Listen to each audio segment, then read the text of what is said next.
Over the past few years, so-called glitch in the matrix has become one of the most popular subjects amongst mystery paranormal buffs. If you're not familiar what it is, it's a concept derived from the famous Matrix series by the Wachowskis, that the world we live in and perceived reality is actually not real, but a great big system of illusion. It usually works seamlessly, but occasionally glitches, as any system would, giving away the sign of its artificiality.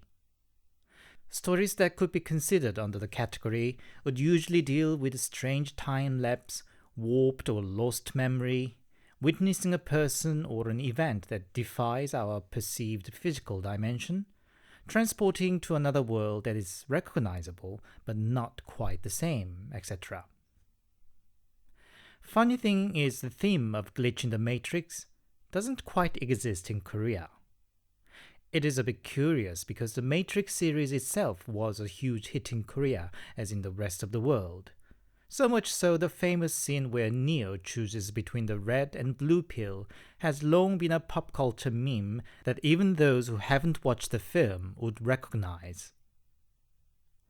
I think one of the reasons could be Korea is overall not a fertile ground for conspiracy theories. Apart from a few political conspiracies, highly educated, driven, and practical Koreans tend not to lend their ears to outlandish claims easily beyond a small number of enthusiasts. But that doesn't mean glitches don't happen in Korea. I was actually surprised to find quite a lot of stories that can fall under the category of glitch in the matrix during the research. It's just that they were not considered a glitch, but simply a bizarre incident or something closer to the classic paranormal. Today I present you 5 allegedly true glitch in the matrix stories from Korea. As always, handpicked, translated, and narrated by your host, Anthony.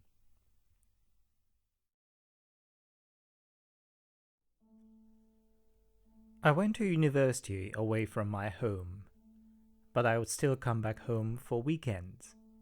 The express bus journey would usually take 2.5 hours. One day I was taking the same journey. It was already evening, and I saw the dusk setting outside. I was sitting on the far back seat of the bus, which gave me a good overview of the inside. The driver kept the interior lights well dimmed, probably for those who wanted to take a nap, and the red lit digits of my watch was clearly visible. 7:32 p.m. I went through in my mind how to make the further journey from the bus terminal back home and how much longer it should take. Then I noticed the watch still showing 7:32. I thought to myself, this 1 minute was strangely long. With a slight feeling of uneasiness, I looked around the bus. Every other passenger seemed to be asleep, and the motorway empty, as if I was the only one awake. But I soon snapped myself out and put my earphones on and played a game on my phone. After probably 5 different songs, I could not resist myself and checked my watch again. It was still 7:32. Suspecting the watch might be broken, I also checked the time on my phone and MP3 player. They too showed 7:32. I didn't take my eyes off from the watch. It must have passed good 30 minutes at least since I initially checked the time, but it stayed the same. At the time, I didn't feel too spooked, but more bemused. How curious. Suddenly, it felt like things brightened up a bit around me, and that very moment, the digit of the watch changed to 7:33. Then a car passed by outside the window, and I saw the sign of the bus terminal from afar as other passengers started to bustle around as if on a queue. I didn't give it too much of a thought at the time, but the more I think about it now, the more mysterious it feels. Fortunately, I didn't experience anything such again, but it remains the most bizarre instant of my life.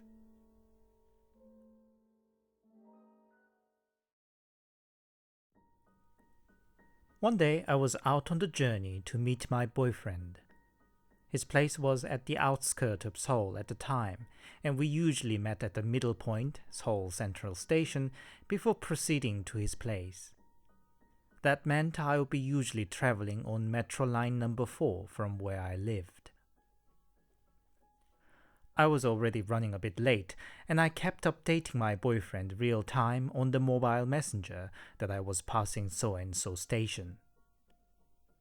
Anybody familiar with Metro would know a train occasionally slows down, usually to keep the safe distance between trains, I guess. And my train started to slow down just like that. Slow enough I could clearly make out the lines and pipes outside the window in the dark tunnel.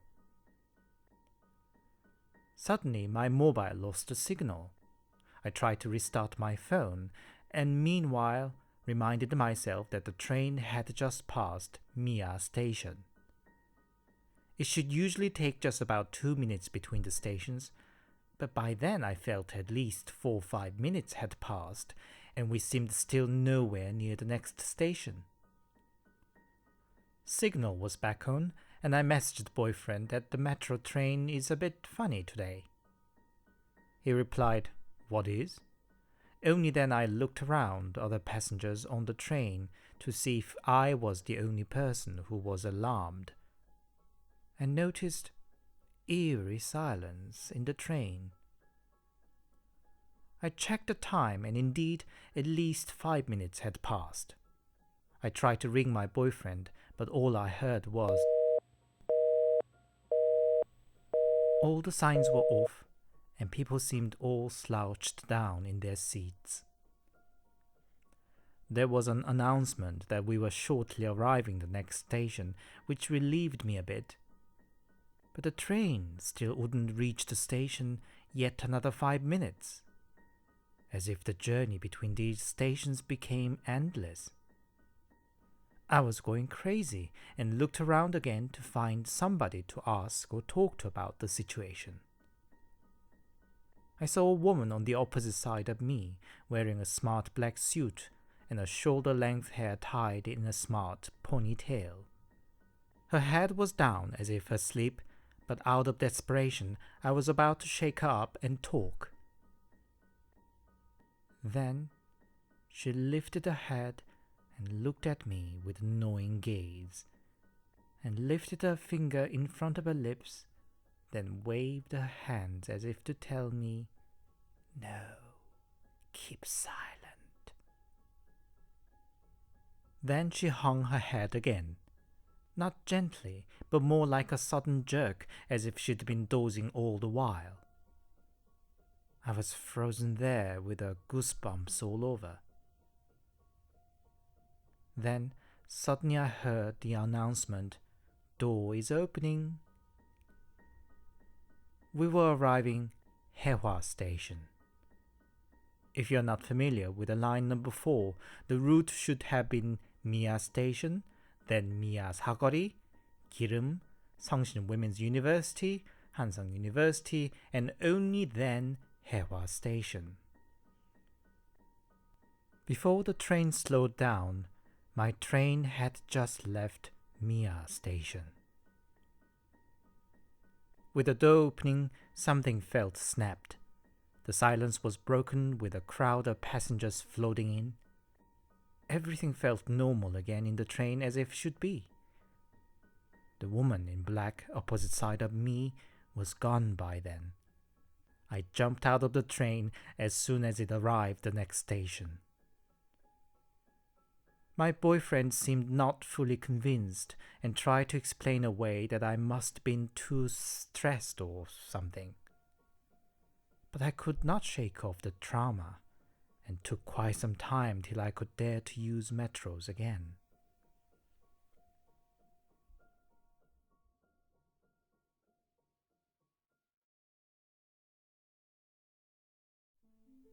It's a story from quite some time ago. Back from a family day out, my father could not find where his mobile phone was.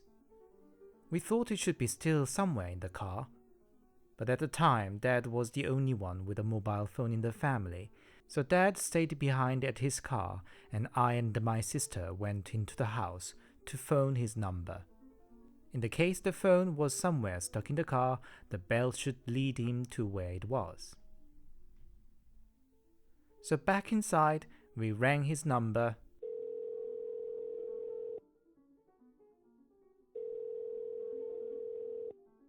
Hello, it's Daddy.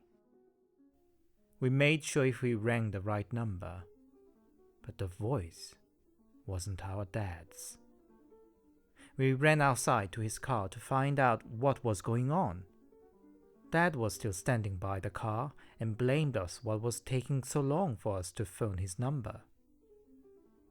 We failed to find the phone that day. It was found eventually the following day underneath the foot cover of the driver's seat. But who was it then that answered us?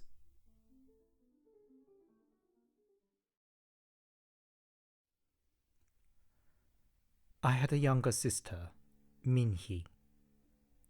We would play together with the dolls after school like any normal sisters would.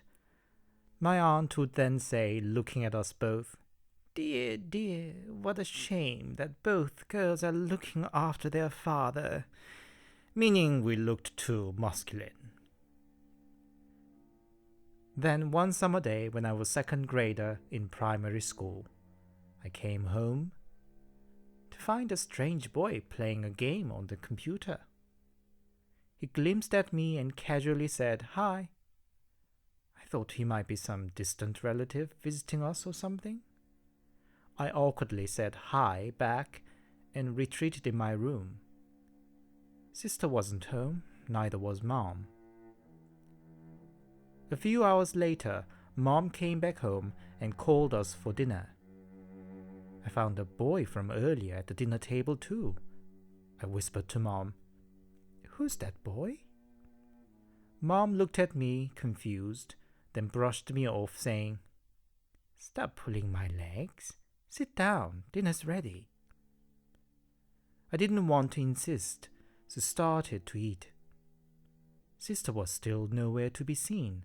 I asked Mom, "Where's Minhee?" Mom said, "Who's that?" Meanwhile, the boy had finished the meal and went back playing the game. I felt totally at loss. When Dad came home, I asked him too where Minhee's gone. He replied, "Who? Is it a friend of yours?" Then he started playing with the strange boy. I couldn't make sense of the situation. From that day, we changed from a family with 2 daughters to a family with a son and a daughter. All my repeated attempts to ask my parents about the sister was met by confused expressions, and the boy, supposedly my brother, behaved as if everything was perfectly normal.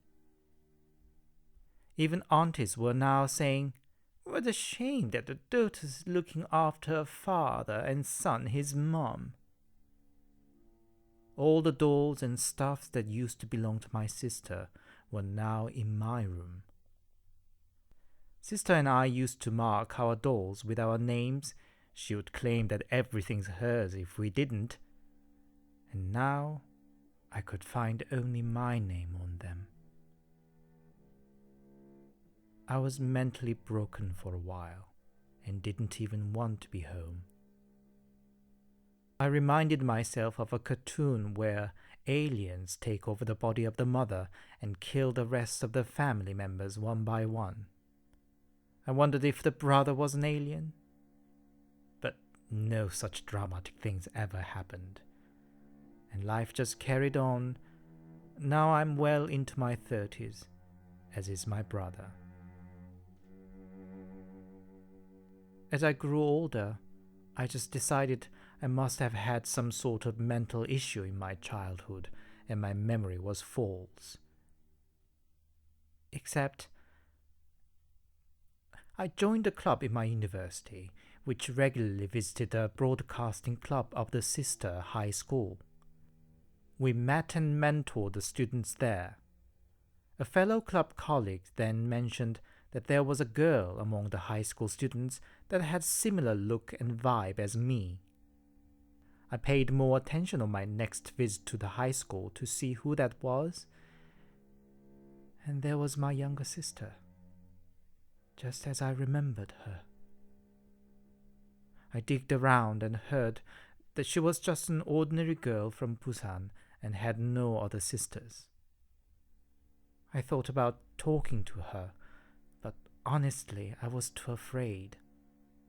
What if she recognized me as her sister? What if she didn't and thought I was crazy? My heart would be broken in either way. Only one occasion had I a chance to be near her, when we had a big lunch all together. My heart beat in my throat, but nothing happened. She showed no sign as if to recognize me at all. I was left sad and relieved at the same time. So, I should think it was all mere a psychotic episode from my childhood, though deep in my mind, I still cannot believe that.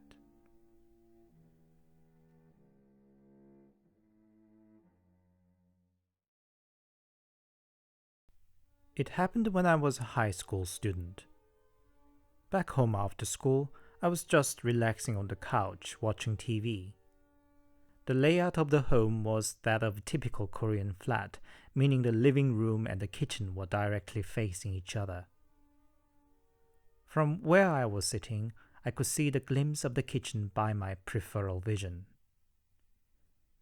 There in the kitchen, Mom was preparing dinner.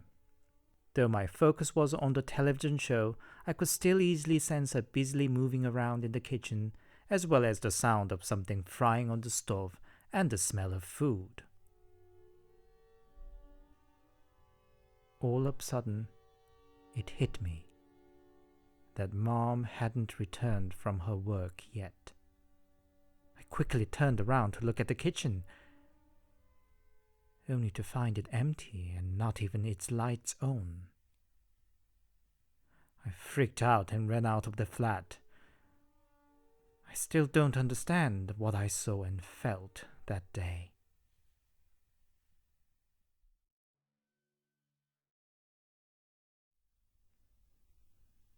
Hi, it's Anthony here.